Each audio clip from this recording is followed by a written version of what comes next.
Hey everybody, all right, the Calgary Expo has finally happened. We got to meet some awesome celebrities, and I'm here to tell you all about that, as well as a very cool announcement for a super awesome movie we have all been waiting far too long to get released in 4K. So let's get into it.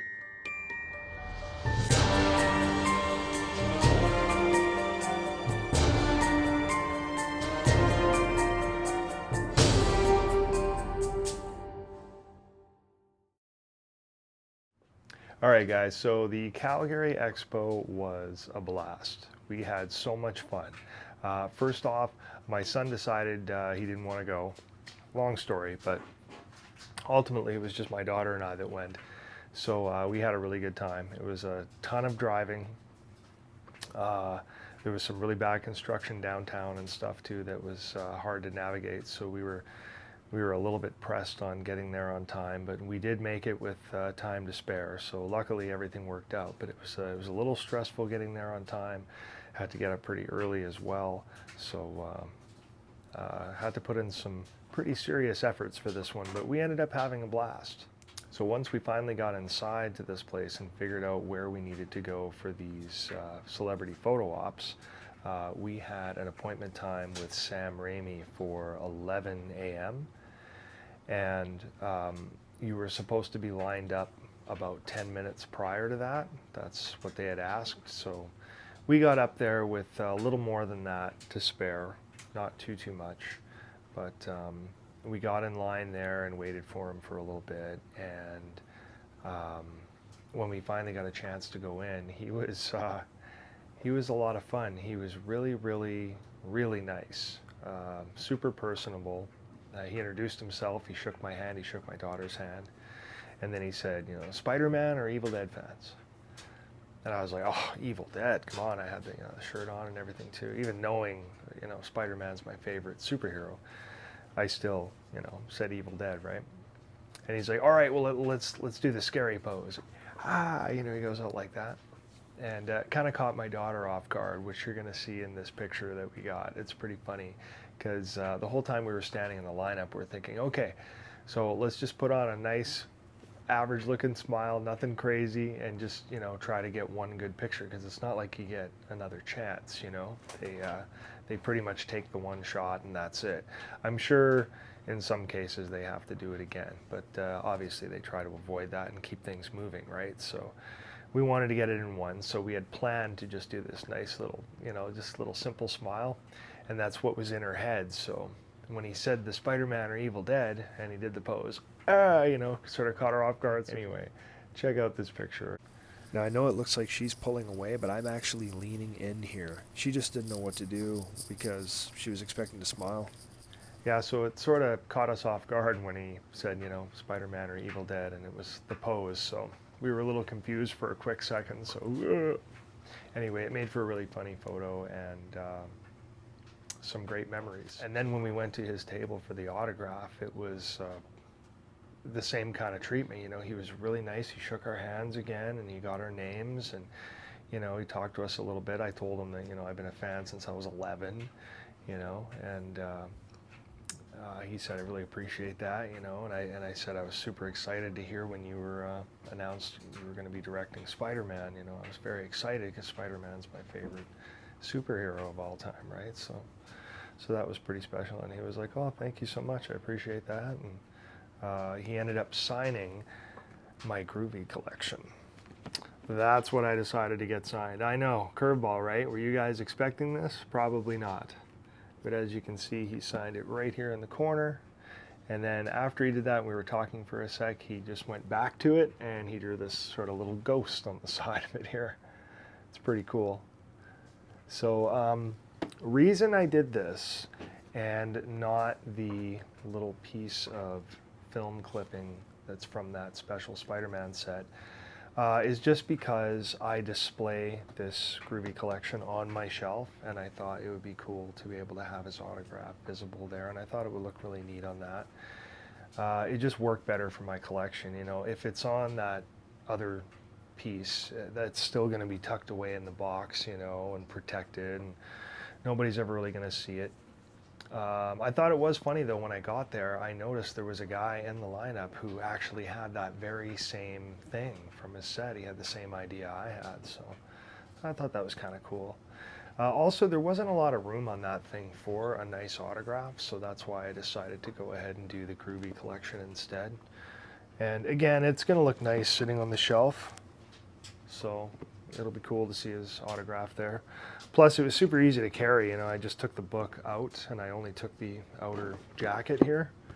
And I'm sure he's seen plenty of these as well and had them signed, but he knew right away to go to that silver pen, which looks so nice. Very cool. Yeah, so I'm really happy I got that.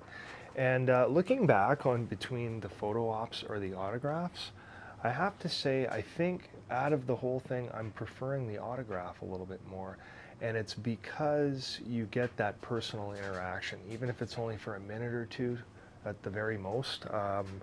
It's pretty cool because you do get to exchange a few things, right? Like you can certainly make a few memories on a couple things you spoke about, you know. So that's kind of cool. Whereas when we met David Harbour, that's the other awesome celebrity, of course, as you know, if you've been following along to some of my videos, that's the other one we saw. David Harbour was awesome as well. We just didn't have as much time. His line was very, very rushed, so it was like a really quick assembly line, you know. They told you before you went in, as soon as you see that flash, that is your cue. You go right up there and you get your picture and you're pretty much out again, right? So it's real fast. So, you know, I was probably only there with him for 10, maybe 15 seconds at the very most. We just quickly posed and we got this nice shot, actually. It's a really good picture. And this kind of surprised me. Check out the size of David Harbour. He's a big dude. Like, he's a lot bigger than I thought he was going to be. Like, I had heard he was at least 6 foot or over 6 feet, so I thought he's probably going to be a pretty big guy.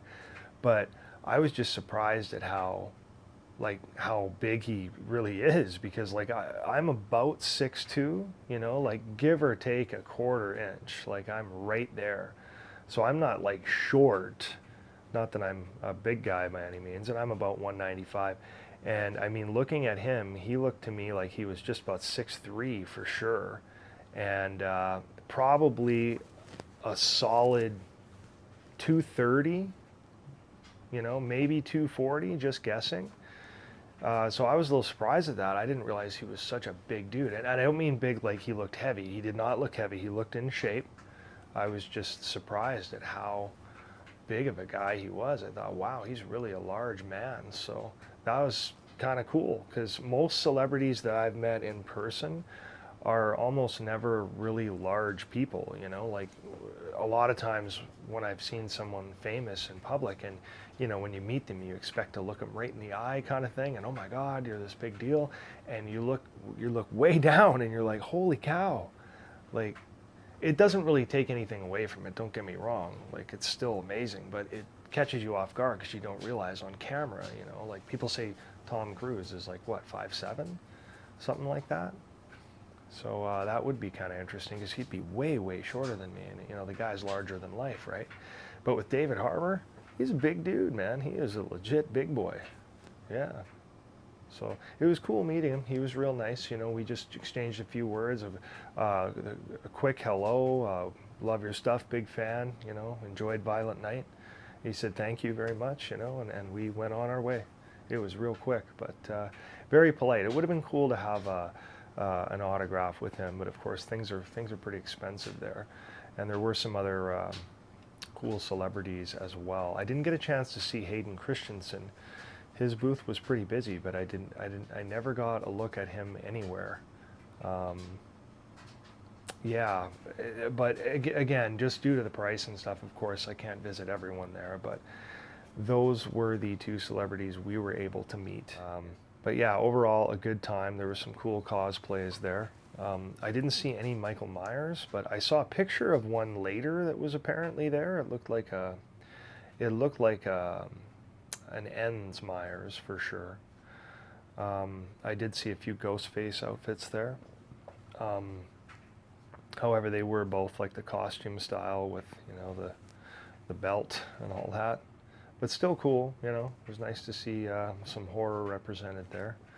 I didn't see any Freddy's or anything. I did see a Jason or two, but you know, just standard stuff, you know, like the Spirit Halloween plastic Jason mask, you know, and a kind of a big foam machete, stuff like that. Nothing too elaborate and crazy. Most of those outfits were, you know, from the anime or Marvel, you know, areas, I guess you could say.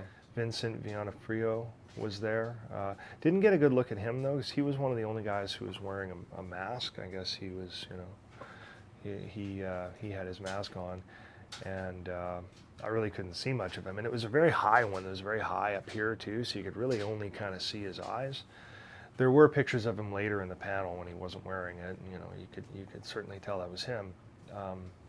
He looked like he lost a fair amount of weight too. Like he didn't look all that big, you know. But he is one of the few that I was able to, you know, get a look at over there. Anyway, lots of great celebrities there. I only got to see a handful myself, you know, that weren't too far away. Like Lou Ferrigno was there, and Andy Serkis was right next door to Sam Raimi, which was cool. David Harbour's spot wasn't too far down either. Hayden Christensen I didn't get to see. I saw his spot, but it was always empty. There was a pretty good crowd there earlier, but I didn't get a glimpse of him if he was there. And I got a quick look at Danny Trejo, not too close, but yeah, I couldn't really take any pictures, of course, not in that area for obvious reasons, right? I think you would be allowed to take shots from way back where you can see like the crowd and their banners and sort of who's sitting at tables without, you know, you can't get in there and take shots. They're pretty strict about that. And with Sam, they said for him, of course, no selfies, so he doesn't do any of the, you know, that kind of thing. Because I guess at some conventions they will do selfies for a side price right there.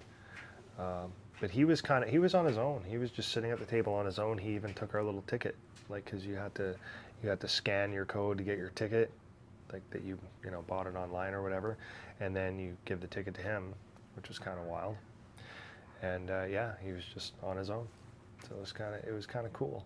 But that's pretty much it for that convention. It was a good time. It was a lot of work getting there. Man, Calgary is far, and in June, I'm going to be going back down again for the HorrorCon. It's a different area of town, and it's obviously a little smaller, but still going to be a long drive. I plan on staying there most of the day, though, so we'll see how that shakes out. So, as for the other part, there is one more awesome announcement that happened not too long ago. Synapse Films announced, as well as Red Shirt Films, they announced that they are going to be doing a fully new scanned 4K version of the 1986 awesome movie Trick or Treat.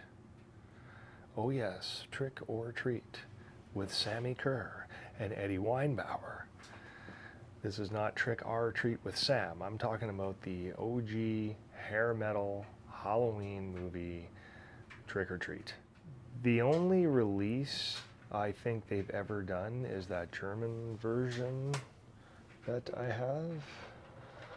I have a few different copies of it, actually. I've always been looking for the one that doesn't have the Ragman cover, and these all do. Yeah, right down here. This one right here that is on Blu-ray, this is a German or Austrian one or something. I think it's German. I don't know. Anyway, this is all that's been available forever, and of course it's a little hard to navigate being in German, but it is all we have, and it's not exactly the greatest transfer, I guess you could say.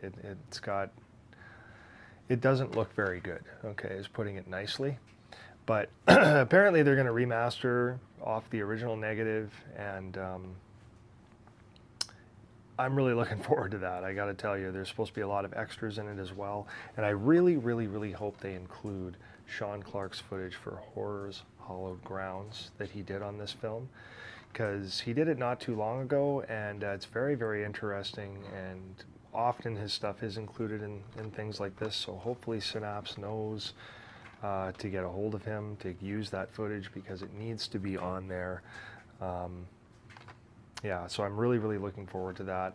We have no idea right now as of when it is coming out. I believe they are in the early stages, so I wouldn't expect it anytime soon. I mean, it would be awesome to have it in time for the Halloween season, but I think that is being very optimistic at best. So my guess is it's going to be a while before it is available, but it is so exciting to know that it is finally coming. I'm a huge fan of that film. I've always thought it was a blast. I watch it every single year, and it's going to look fantastic in 4K. Totally remastered. I hope it sounds amazing as well. It's got such a good soundtrack from Fastway. Yeah, so very good news I wanted to share. So I will be getting to that Scream video fairly soon for you guys as well, because it's pretty neat and you guys need to see it. So anyway, that is it for now. So thank you all so much for watching, and we will see you again for another video real soon. Take care, guys.